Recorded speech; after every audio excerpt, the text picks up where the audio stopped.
지난주에 말씀드린 것처럼 에스라서는 크게 두 파트로 나눠지는데 1장에서 6장까지 스룹바벨을 중심으로 해서 귀환한 유대 백성들이 예루살렘의 성전을 재건하는 이야기가 나오고요.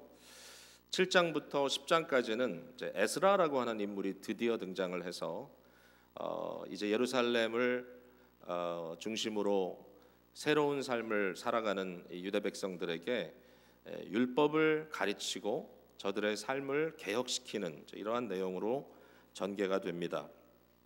오늘은 에스라서 두 번째 메시지인데요. 7장에 나와 있는 에스라에 대해서 우리가 좀 생각을 해보려고 합니다.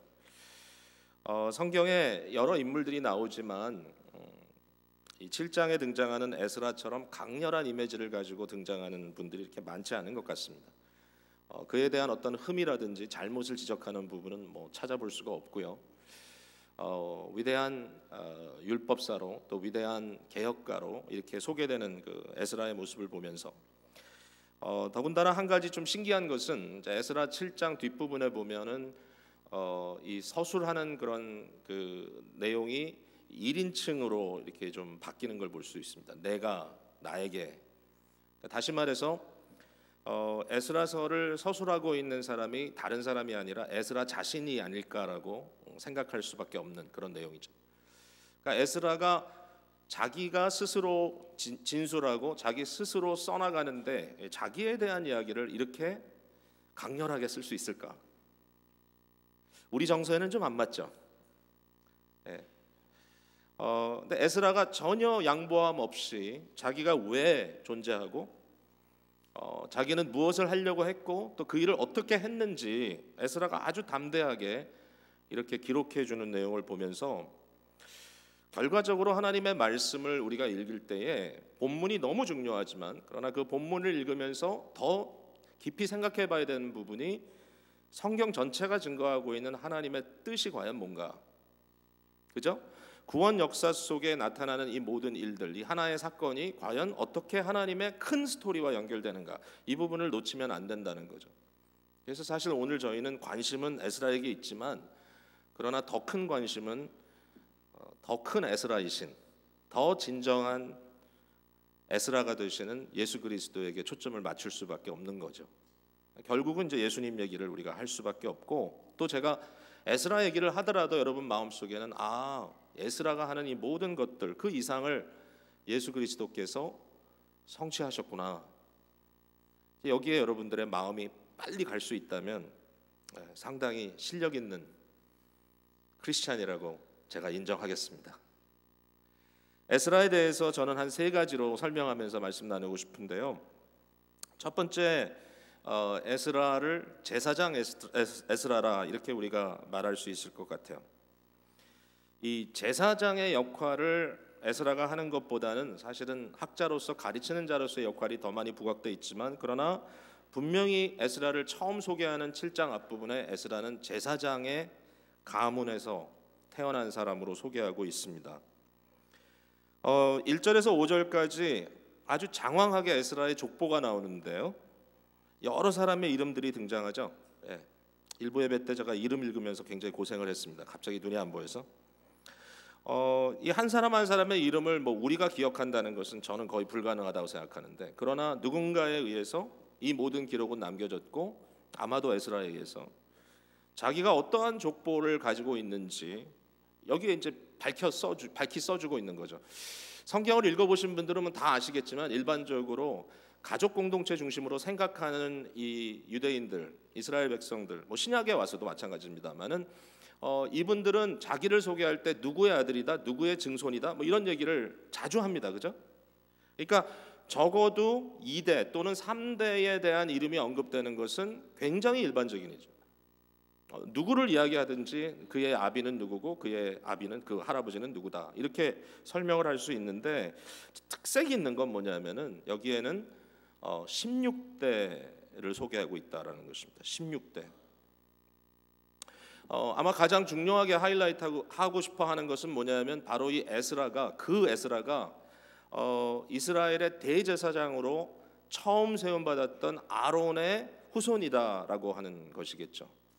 아론의 후손, 우리가 뭐 지난주에도 얘기했지만 이 포로기에서부터의 귀한 사건이 제2의 출애굽 사건이다, 또 세컨드 엑소더스다, 그런 의미에서 여기에 아론이라는 인물과 연결되고 에스라는 제2의 모세인 것으로 이렇게 등장하는 이 모든 것들이 의미가 있다라고 생각을 해요.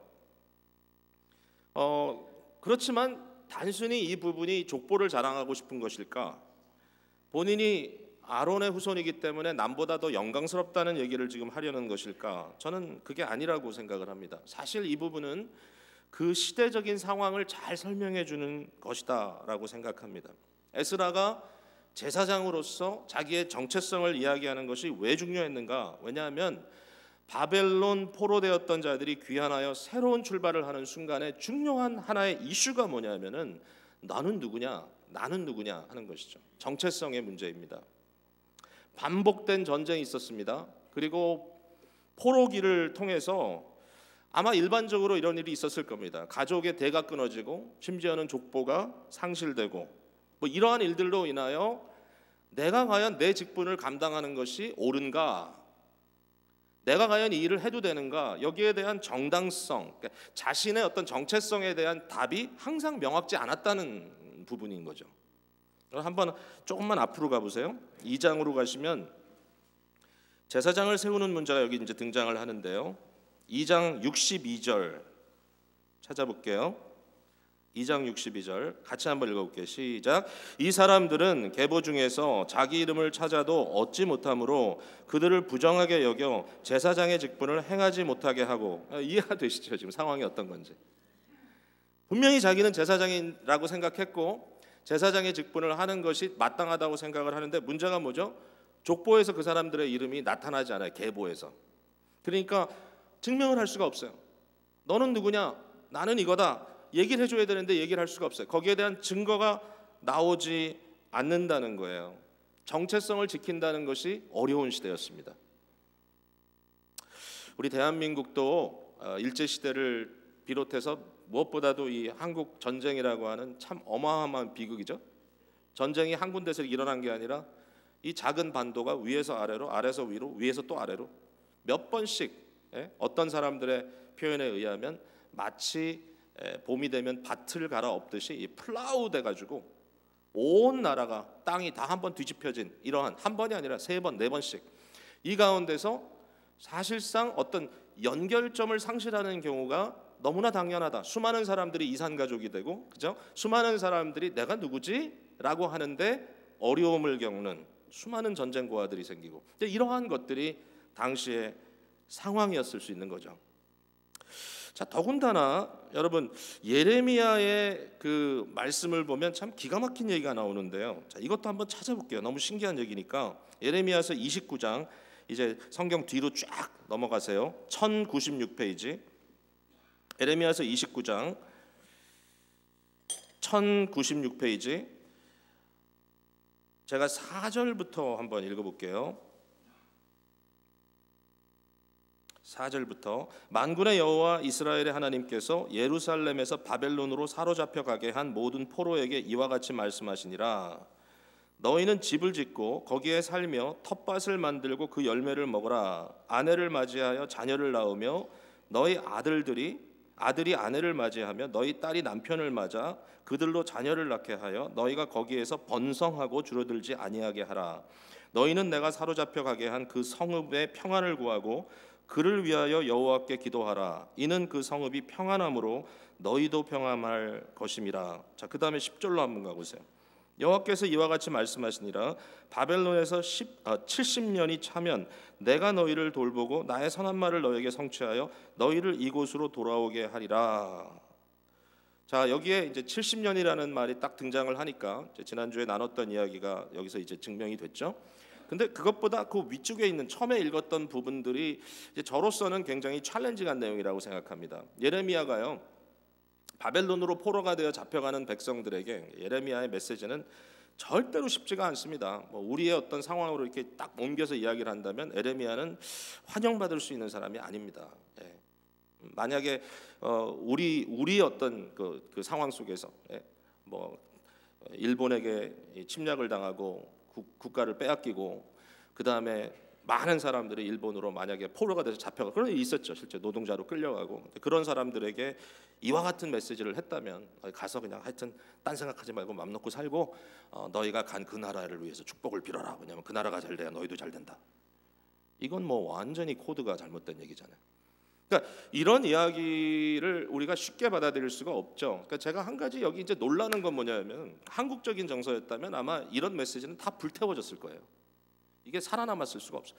근데 이게 여기에 그대로 남아 있다. 누구보다도 자기 정체성에 대해서, 민족성에 대해서 강한 의지를 갖고 있는 유대인들에게 여전히 이것이 성경이다라고 그들은 갖고 있다라는 걸 생각해 보면 의미가 좀 특별하다는 생각이 듭니다. 하나님의 말씀에 대한 생각이 다르다. 자, 어쨌든 여기에서 예레미야가 그 포로로 잡혀가는 백성들에게 권하는 내용은 뭐냐면 너희는 가서 뿌리 내리고 살아라는 거예요. 터전을 일구고 거기서 살고 자녀들을 생산하고 절대로 숫자가 줄어들면 안 되고 너희를 사로잡게 한 그 성읍의 평안을 위해서 너희가 기도해라.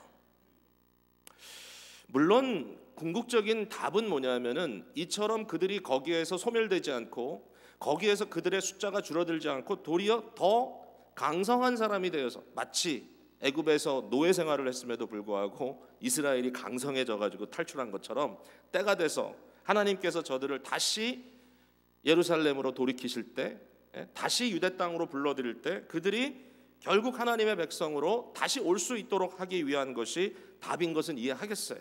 그건 이해하겠어요. 하나님께서 이렇게 얘기하잖아요.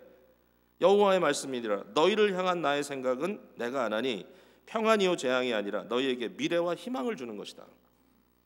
미래를 주기 위해서 이렇게 하는 것은 알겠는데 이게 절대로 쉬운 게 아니라는 거죠. 왜냐하면 자 너희는 이제 보전하기 위하여 바벨론으로 가지만 너희끼리 모여 살아라. 너희만 살 수 있는 곳을 찾아서 볼모지라 할지라도 거기를 너희 땅으로 개강하고 그 주위에다 펜스를 다 만들어 놓고 다른 나라 민족 백성들이 전혀 너희들과 섞여지지 않도록 너희는 조심해라. 너희는 도피하는 사람처럼 살아라. 그리고 얼마만 버티고 있다가 시간이 되면 내가 다시 이곳으로 다시 옮기겠다. 그러면 쉽잖아요. 어떻게 보면. 그죠? 근데 전혀 그런 게 아니에요. 글로 가라. 거기 사람들과 함께 살아라. 그 나라를 위하여 축복을 빌어라. 너는 거기서 번성해라. 그러나 내가 때가 되면 너를 돌이키겠다. 이게 정체성 지키기가 얼마나 어려운 메시지인지 모른다는 거예요. 따로 모여 살려면 정체성 지킬 수 있죠. 간판 걸어놓고. 근데 그게 아니에요. 섞이라는 거예요. 거기 가서 그 상황 속에서 너희가 그 자리에서 해야 될 일들을 충분히 감당해라. 그러나 너희의 정체성을 지켜라. 여러분 이게 어찌 쉽습니까? 자, 이러한 상황 속에서 에스라는 자기의 정체성을 지키기 위해서 족보를 지켰다. 자, 이런 느낌으로 저희가 이 구절을 다시 본다면 우리에게 시사하는 바가 굉장히 크다고 생각해요.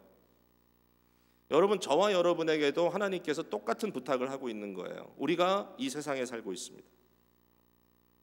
자, 우리의 정체성은요 육체의 혈통이 아닙니다. 여러분 너무 잘 아시죠? 갈라디아서, 로마서에서 반복해서 바울 사도가 얘기하는 것처럼 우리의 정체성은 믿음의 정체성입니다. 우리의 어떤 대가 있다면 그것은 믿음의 대입니다. 그런 의미에서 우리를 아브라함의 후손이라고 담대하게 외치죠. 우리는 혈통으로 아브라함의 후손이 아닙니다. 도리어 유대인들이 아브라함의 후손이죠. 그러나 바울 사도는 뭐라고 얘기하죠? 믿음을 저버린 육체의 혈통은 아무 의미가 없고 이제는 너희가 나무의 원가지에 접목된 바 너희가 진정한 아브라함의 후손이다.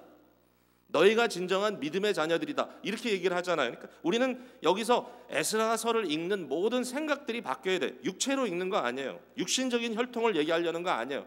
우리가 보는 것은 믿음의 족보요, 믿음의 계보입니다. 이 믿음의 계보 안에서 하나님께서 우리에게도 정체성을 지키라고 하시는데 이게 쉽지가 않다는 거예요. 신약 성경에 들어와서도 하나님께서 우리에게 너희가 크리스찬들끼리 모여 크리스찬 타운을 형성하란 말 하지 않습니다. 물론 교회는 있습니다. 교회 공동체가 얼마나 중요한지는 말씀하지만 그러나 그 교회를 모이게만 하는 것이 아니라 곳곳으로 흩어지게 하시죠. 디아스포라 만드십니다. 교회를. 그리고 흩어진 곳에서 우리 뭐 해야 되죠? 다른 사람과 똑같이 살아야 합니다.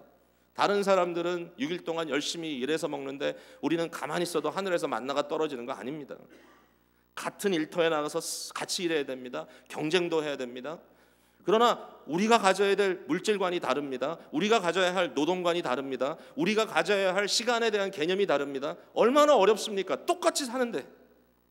그들을 축복해야 됩니다. 또 우리는 그들에게 복음적 접근성을 충분히 확보하고 살아야 됩니다. 무슨 얘기죠? 완전히 동떨어진 삶을 사는 게 아니죠. 그들 가운데 있는 거죠. 복음에 대한 질문이 스스로 생기도록 하는 거죠. 너나 나나 똑같은데, 너나 나나 겪는 일도 똑같고, 너나 나나 우리가 겪고 있는 수많은 일들, 문제들이 같은데 너는 왜 그렇게 문제를 해결하니? 너는 왜 그렇게 살아가니? 라고 질문하도록, 절대로 우리가 세상과 격리되어 있을 수가 없고 그 가운데 있다라는 것이죠. 여러분, 우리에게 고난의 문제 동일하게 존재합니다. 세상 사람들은 병들어 죽지만 크리스찬들은 절대로 병들지 않았다면 얼마나 쉽겠습니까? 세상 사람들은 망하고 빌어먹어야 되지만 크리스찬들은 절대로 망하지도 않고 절대로 경제적으로 어려움도 없다면 얼마나 좋겠습니까? 좋은 것보다 쉽겠죠. 다 쉽다. 우린 우리다. 그러나 그렇지 않아요. 우리가 그런 상황에 살고 있지 않고 하나님께서 그렇게 우리를 두지 않았어요. 예레미야서를 좀 전에 읽었지만 그 내용을 보면 하나님의 뜻이 심오해요. 잘 이해가 안 돼. 그러나 분명히 우리에게 주시는 도전은 동일합니다. 너희의 정체성을 확보하라. 나는 누구인가? 이 가운데서. 이 부분에 대해서 저희들은 오늘 또다시 헌신해야 될 거라고 생각해요.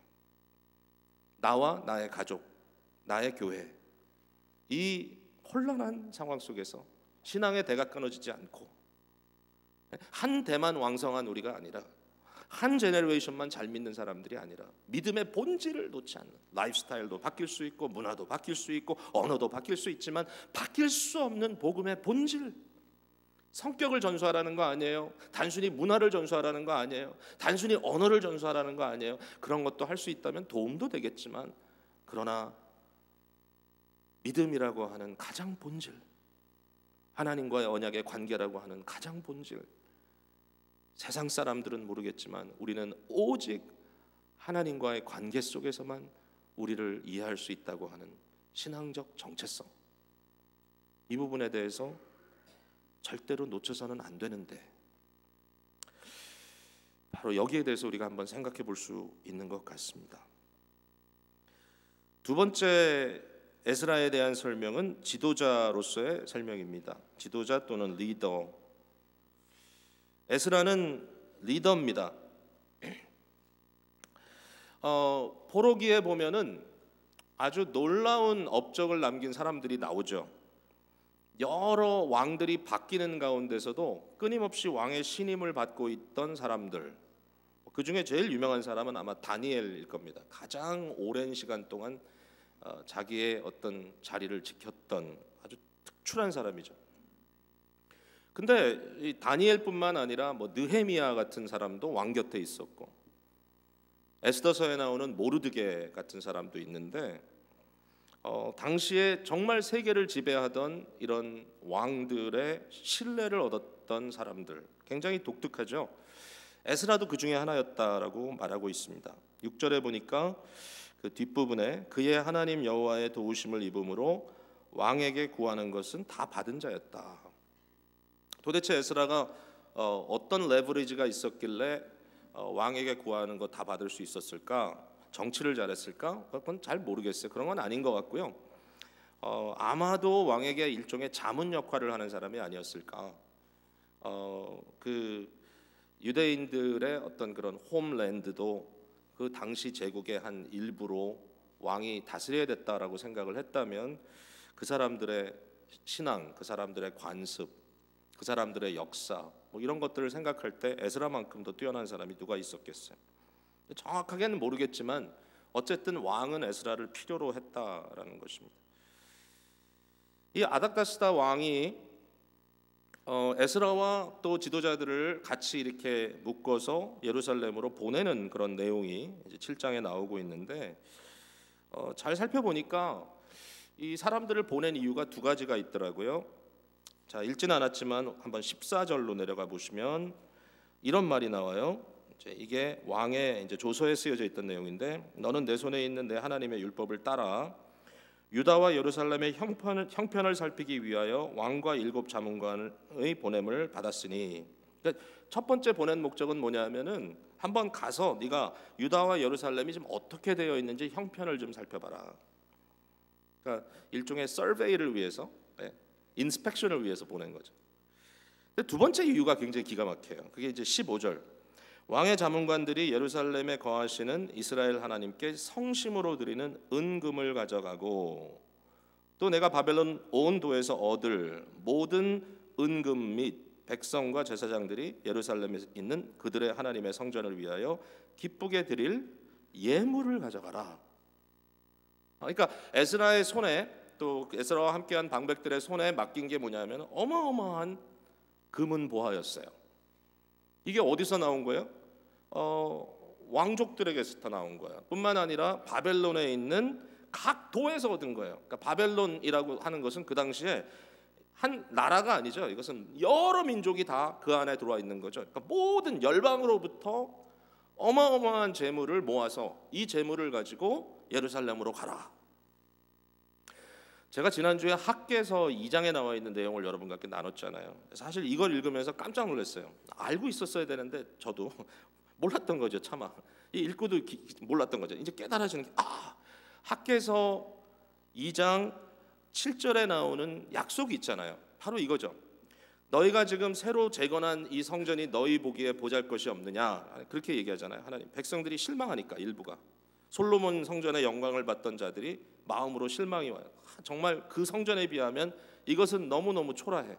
그때 하나님께서 약속하시는 것이 내가 이전의 영광을 이전보다 더 크게 하겠다. 그러면서 하는 말이 만국의 보배가 임하리니 그랬잖아요. 만국의 보배, 보물들이 임할 것이다. 거기에 대해서 제가 어떻게 풀었죠? 예수 그리스도의 오심과 그 이후에 이방인들이 그리스도께 돌아옴으로 예루살렘에 구제하는 그 모든 것들을 얘기했는데, 사실은 그건 한참 후 얘기고 보니까 에스라 시대에 이미 성취가 됐어요. 그 말이. 그 얘기가 그 얘기였구나라는 딱 매듭이 지었었어요. 너무 놀랐어요. 제가 보면서 참 하나님의 섭리라는 게 이처럼 어마어마하구나. 하나님이 학개 선지자를 통해서 약속했던 그것이 너무 황당하잖아요. 예루살렘에 포로기로 나갔다가 겨우 돌아온 사람들이 거기에서 이제 초라한 성전을 지어놨는데 하나님께서 약속하시기를 만국의 보물들이 너에게 돌아올 것이다. 근데 곧바로 에스라가 다 가져온 거야. 왕의 마음을 움직여서. 야, 하나님 이렇게 신실하시구나. 그건 그런데 에스라와 일행이 얼마나 마음이 조마조마했겠어요. 여러분 생각해 보세요. 군대를 끌고 오는 것도 아니고 엄청난 부가 지금 가고 있다. 많은 사람들이 알고 있었을 텐데 어떻게 그걸 경험하겠어요? 8장 31절을 한번 보세요. 7장에 있는 이야기를 8장에 좀 더 이렇게 확대해서 기록해 주고 있는데, 여기 보니까 첫째 달 12일에 우리가 아하와 강을 떠나 예루살렘으로 갈새 우리 하나님의 손이 우리를 도우사 대적과 길에 매복한 자의 손에서 건지신지라. 이에 예루살렘에 이르러. 그러니까 여기에 에스라가 이렇게 그 얘기를 하는 거예요. 우리가 얼마나 예루살렘에 도착하고 안도를 했는가. 너무 엄청난 재물을 끌고 오는 지금 이 상황인데, 혹시라도 오는 길에 강도를 만났다면 어떻게 되겠어요? 감이 오죠. 좀 감이 오죠. 이 바벨론에서부터 예루살렘까지 오는 그 시간은 어느 정도 걸렸냐면은 7장 9절의 말씀을 보니까 4달 정도 걸린 걸로 여기 기록되어 있습니다. 4달 동안 이 긴 여행을 하고 있습니다. 이 일을 실제로 하는 리더십을 맡은 사람이 에스라입니다. 에스라. 단순히 말씀만 전하는 사람이 아니라 여기에는 리더로서의 이 어려운 리더십을 맡아서 이끌어와야 하는 바로 그 일을 맡았었어요. 자, 여러분, 지난주에도 말씀드렸지만 하나님께서 일을 하실 때 한 가지 중요한 것은 사역 공동체를 만들어서 절대로 독불장군 혼자 일하는 것이 아니라 함께 일하게 하신다. 그런데 그게 다가 아닌 거예요. 함께 일하게 하시지만 그러나 그 일을 하는 방법은 뭐냐면은 리더들을 세우신다라는 것이죠. 잊지 말아야 할 것입니다. 하나님께서 리더를 세우시고 사람을 통하여 일하게 하신다라는 것입니다. 리더의 실패가 공동체 전체에게 얼마나 어려운 현실을 만들어낼 수 있는지 우리는 역사를 통해서도 알 수 있고 지금 뉴스를 통해서도 얼마든지 접할 수 있습니다. 리더가 실패하는 것은 리더만의 실패가 아니잖아요. 제가 지난주에 어느 인터섹션에서 레프트 턴을 하려고 레프트 턴 레인에 서서 레프트 턴 신호를 기다리고 있었습니다. 제 앞에 차가 한 3-4대 서 있었고 저는 좀 중간 뒷부분에 이렇게 있었습니다. 레프트 턴 신호가 켜졌습니다. 파란 화살표가 나왔습니다. 차가 움직이지 않습니다. 참 미국은 좋은 나라죠. 어느 누구도 크랙션을 누르지 않습니다. 저도 그 상황에서 괜히 성질 부리면 안 될 것 같아서 가만히 기다렸습니다. 마음은 조마조마하고 막 조바심이 나지만 근데요 노란색으로 바뀌었는데도 아무 차도 안 움직였습니다. 근데 너무 얄미운 거는 그때 맨 앞에 있던 차가 싹 돌아갔습니다. 나머지는 아무도 못 갔습니다. 그때 제가 이 말씀이 확 생각이 났습니다. 리더를 잘못 만나면 이렇게 망하는구나. 제 자신에 대해서도 좀 리플렉트하게 되고요. 한 사람 한 사람에 대해서 우리가 좀 더 심각하게 생각해야 되겠구나.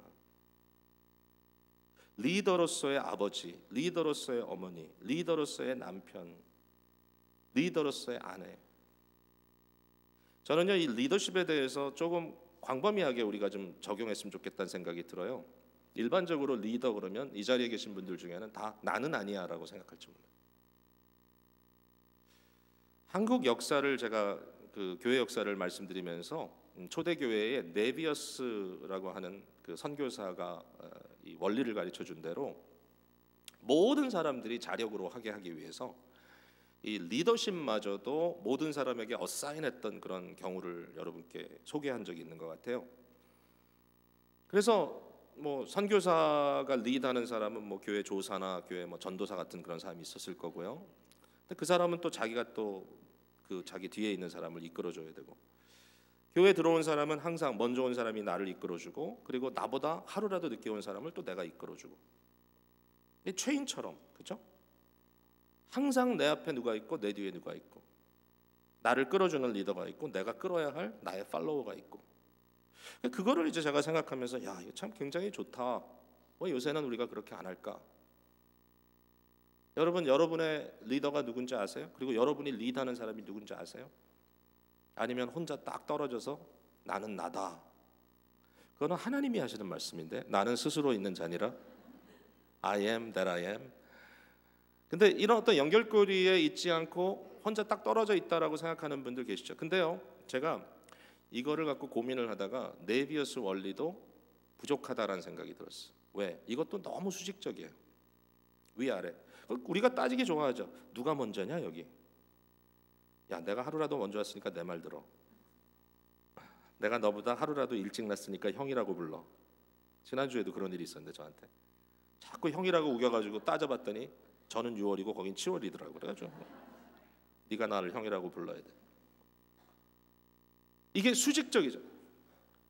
이게 결국 네비에스의 원리도 굉장히 조선시대에 잘 맞게 만들어줬다. 정확한 틀 속에서 누가 앞서고 누가 뒤섰는지를 명확하게 만들어놨기 때문에 어느 누구도 혼동 없이 그냥 가면 돼요. 그리고 내가 뭘 하든지 내 뒷사람은 나를 따라와. 근데 그게 과연 복음의 원리인가? 저는 이제 이렇게 생각을 했어요. 서로 질서를 지켜주는 것은 참 좋은 에티켓이다. 굉장히 좋은 하나의 예다. 그러나 사실 성경이 우리에게 가르쳐주는 것은 남편이니까 무조건 순종해, 부모니까 무조건 머리 숙여가 아니었죠. 원하나더링이죠. 피차 서로 하라. 서로 복종하라는 말은 서로 따라가라는 말이기도 하지만 서로 리드하라는 말도 되는 거죠. 부모권을 귀히 여기라. 나는 부모니까 너는 무조건 내가 시키는 대로 해야 돼가 아니라 부모됨에 대한 무게감을 가져라. 남편이요? 남편됨의 무게감을 가져라. 아내요? 아내로서의 무게감을 가져라. 피차하라. 서로 하라. 서로 복종하라. 그건 무슨 얘기예요? 우리는 서로에게 팔로워고 서로에게 리더라는 거죠. 모두가 다. 이렇게 이제 해버리면 어떻게 보면 이제 리더십의 의미가 너무 이렇게 좀 흐지부지해지는 것이 아니냐. 근데 제가 보니까 첫 번째도 그런 말씀을 드렸지만 복음적인 해답은 절대로 쉬운 답이 아니에요. easy answer이 아니에요. It is a good answer. 쉽지 않아요. 그러나 여기에 답이 있어요. 인간의 죄를 하나님께서 얼마든지 감안하고 아시고 계시기 때문에.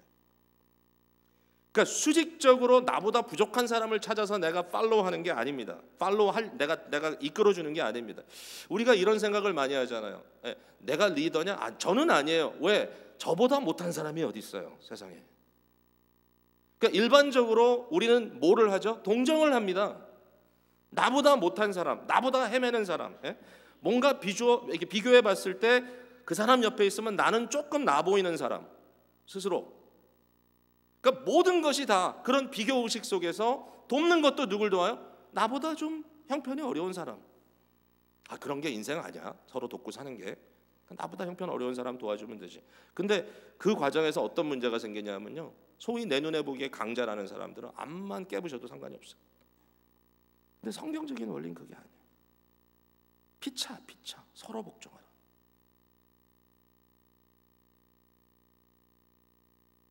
목사가 신앙생활 잘하는 것 같아도 가끔 와서 체크하세요. 여러분들이 저한테 와서 목사님 요새 성경은 좀 읽으세요? 제가 좀 잘하는 걸 물어보세요. 그 대신에 못하는 거 물어보지 마세요. 요새 아이들하고 소통은 좀 하세요? 이런 거 물어보지 마시고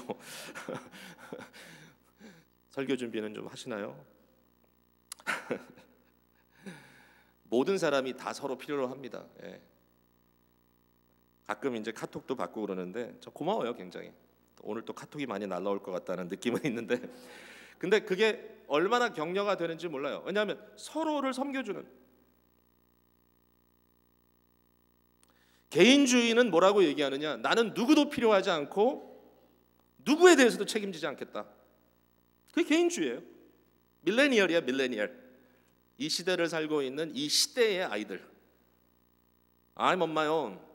귀에다 딱 꽂고 게임하고 있고 아무것도 필요 없어. 인격적인 만남 필요 없어. 그러면서도 마음속에는 엄청난 공허함 때문에 인생에 대한 텅 빈 영혼을 상실한 모습으로 살아가는 경우가 너무 많아요. 근데 우리는 극복해야 돼요. 제4차 산업 시대의 가장 중요한 질문은 인간이 뭐냐? 우리는 인간이어야 돼. 그래서 인간으로 하나님의 은혜를 받고 그 은혜를 소통시키는 사람으로 살아야 된다고 하는 그 부분에 대해서 우리는 철저하게 항상 헌신하고 살아야 될 거라고 생각합니다. 어떤 분이 이런 얘기를 하더라고요. Life without contribution is insignificant. contribution, 기여함. 마음을 열고 자기의 삶을 나누지 않는 사람의 인생이라고 하는 것은 insignificant, 무의미하다. 여기에 뭐 life라는 말을 여러 가지로 바꿀 수 있겠죠. wealth, 부유함, without contribution is insignificant. 혼자 잘 먹고 잘 사는 그건 무의미하다. 공부 많이 했다고요? 혼자 잘 먹고 잘 누리는 똑똑함? 무의미하다. 우리 다음 세대에게 이걸 가르쳐야 된다는 이야기를 하는 걸 들었어요. 왜냐하면 너무 훌륭한 세대인데 라이프 컨트리뷰션을 하는 데는 너무 인색해. 중요한 코즈가 있을 때 자기의 라이프를 커밋하는 일들을 보여주는 젊은이들이 있어요. 얼마나 마음에 기쁨이 있는지 몰라요. 우리 어느 누구도 개인주의자로 하나님께서 부르지 않았습니다. 리더로 불렀습니다. 또 팔로워로 불렀습니다. 자, 마지막 한 가지만 더 말씀을 나눌게요. 어떻게 보면 이 부분이 제일 중요한지도 모르겠는데요. 에스라는 학자라고 이렇게 소개가 되고 있습니다. 학자 에스라. 그는 스스로를 율법에 능한 자라고 이렇게 소개를 하고 그 시대에 하나님의 백성들에게 하나님의 뜻을 잘 가르쳐 주는 것이 얼마나 중요한 사명인지를 깊이 의식하고 있습니다.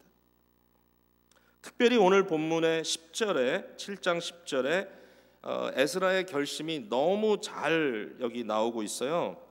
10절 제가 읽어볼게요. 에스라가 여호와의 율법을 연구하여 준행하며 율례와 규례를 이스라엘에게 가르치기로 결심하였더라. 에스라의 결심은 세 가지 결심입니다. 여기 하나의 결심이 아니라, 근데 다 연결되어 있습니다. 그 결심의 첫 번째는 뭐냐면 여호와의 율법을 연구하겠다. 연구하겠다. 이 사람이 뭘 더 공부하겠다는 거예요. 12절에 보세요. 모든 왕의 왕 아닥사스다는 하늘의 하나님의 율법에 완전한 학자 겸 제사장 에스라에게 완전하다는 거예요. He already knows so much. 근데도 에스라는 뭐라고 얘기하죠? 여호와의 율법을 더 연구하겠다. 더 연구하겠다. 제가 이렇게 보니까 우리 그 한옥권 회중들 중에 특별히 조금 이제 연세가 이제 좀 더 이렇게 이제 들어가시는 이제 중년 이상 되신 분들은 대부분 공부 그럼 머리부터 아파요. 근데 공부를 못해서가 아니야. 왜냐하면 공부를 너무 많이 했어. 그래서 공부 그러면 아주 지겨워 죽어요. 그 세대만 아닌가? 그 밑에 세대들인가? 하여튼 한국에서 살던 분들은 이 공부 안 하면 인간 취급 안 하고, 공부 잘하면 성격이 그지 같아도 인간 취급받고, 공부가 everything. 말이 좀 험하게 나오는 이유는 잘 모르겠는데, 공부 너무 공부하니까 교회에서도 공부 이 말이 그냥 말 자체가 지겨워요. 그냥 지겨워. 막 공부가 지겨운 세대. 생각해 보니까 왜 공부가 지겨울까? 공부가 지겨운 이유는 자격증을 위해서 또는 대학 입시를 위해서 어떠한 목적을 위해서 그것을 성취하기 위한 방법으로 공부에 몰입하는, 결국은 생존을 위해서. 근데 여기에 연구한다라는 단어는, 이 공부라는 단어는 사실 그 의미는 뭐냐면 그냥 책장을 넘긴다든지 시간을 채운다든지 입시 준비를 해가지고 입학을 한다든지 내가 원하는 자격증을 딴다든지 그런 의미가 아니에요. 이미 에스라는 자격증 다 있어요. 보면 그러니까 여기에 공부라는 말은 뭐냐면 탐구입니다. 탐구, to seek, 계속 추구한다. 이것은 라이프 스타일입니다. 라이프 스타일. 공부하지 않으면 도태된다는 생각인 거죠. 끊임없이 하나님의 율법을 반복해서 공부하겠다. 왜? 생명이니까, 그것이 나의 라이프니까. 즉 그런 의미에서는 굉장히 도움이 되는 것 같고요. 우리가 이 에스라의 결심이 우리 모두에게 큰 의미가 있다고 생각해요. 하나님의 말씀은 영원한 투자가 되니까 무엇보다도 우리가 인생 자체를 공부해야 되겠지만 하나님의 말씀을 공부하면 할수록 그 말씀 속에 들어가 있는 더 큰 진수를 더 깊이 캐낼 수 있다고 하는 이 놀라운 기쁨이죠. 감사함이죠. 자, 그 다음에 두 번째로 그가 결심한 건 뭐냐면은 율법을 연구하여 준행하며입니다. 준행하며, to obey. 자, 이게 빠지면 큰일 났겠죠. 이분의 공부는 무슨 공부였냐면은 단순히 머리로 배우는 공부도 아니고 암기하는 공부도 아니고 그것을 삶으로 옮기기 위한 공부였다는 거죠. 결심이 그거예요. 내가 한번 순종해 보겠다. 하나님의 말씀을 내가 순종해 보겠다. 아마 여러분도 그런 생각을 느낄 거예요. 제가 말씀을 가르치는 자로서, 말씀을 또 공부해서 가르치는 사람으로서 조금 마음속에 그런 부담이 있을 수 있어요. 과연 사람들이 너무 가까이들 계신데 저의 인생을 보면 그 말씀이 공허하게 들리는가, 아니면 그 말씀이 가득 차게 들리는가? 무엇이 공허하게 하죠? 그냥 말뿐인 경우에 굉장히 이론도 좋고 거기에 논리도 있고 참 말도 잘하는 것 같은데, 그러나 들여다보면 그건 정말 하나도 출하해보지 않은 그냥 말뿐인 것이다라고 생각한다면 그것처럼 공허한 게 없어요. 그래서 하나님께서 우리에게 말씀을 나누는 방법에 대해서 이야기할 때 항상 그렇게 표현하잖아요. 너희의 말과 너희의 삶으로 나누라. 그런 거겠죠. 참 도전되는 얘기예요. 제가 지난주에 아마존을 통해서 킨들이라고 하는 이 일렉트로닉 리더, 그러니까 책을 이렇게 이 책을 읽을 수 있는 그런 이제 작은 기구를 하나 샀어요. 여러분 한번 생각해 보세요. 킨들을 새로 샀는데 킨들을 샀는데 그것을 쓰지는 않아요. 그런데 킨들을 어떻게 사용하는지 매뉴얼은 딸딸 외웠어요, 제가.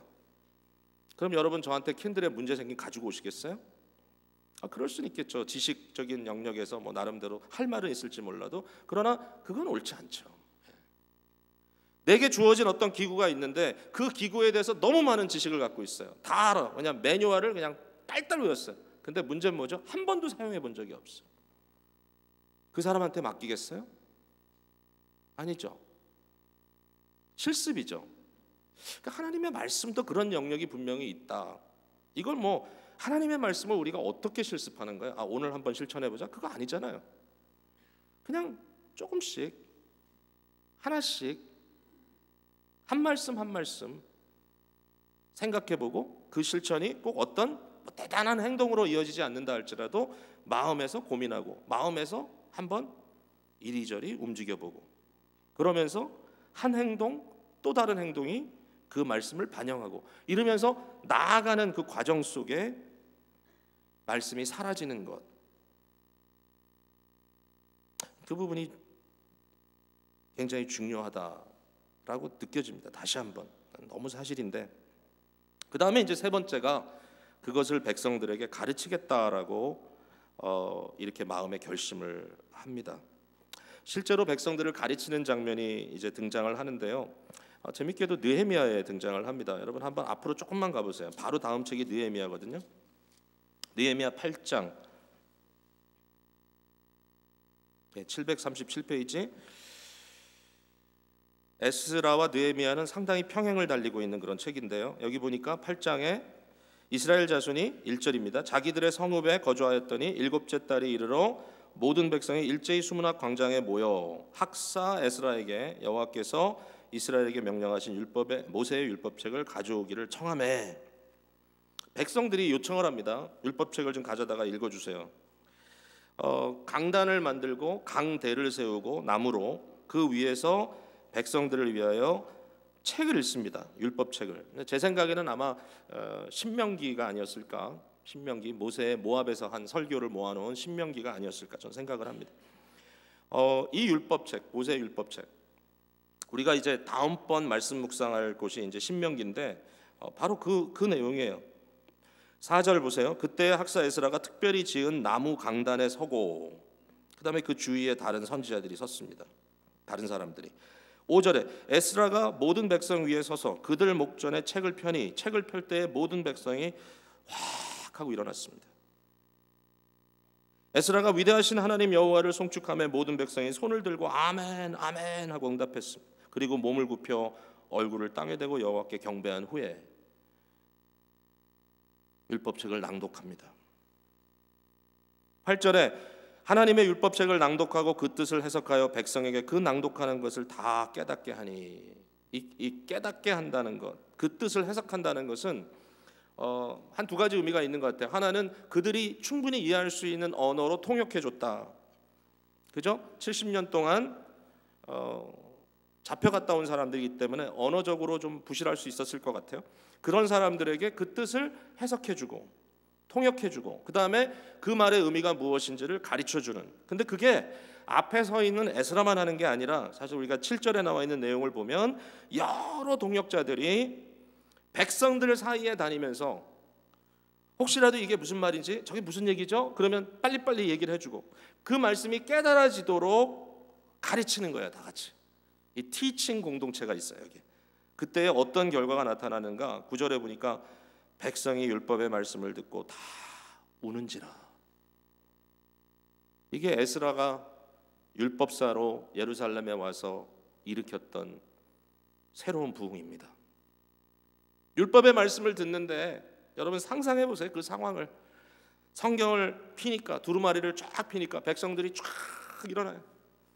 그리고 하나님을 찬양해. 그 앞에 경배, 예배잖아요. 예배. 그리고 말씀을 읽는데 다 그 뜻이 이해되도록 해석해요.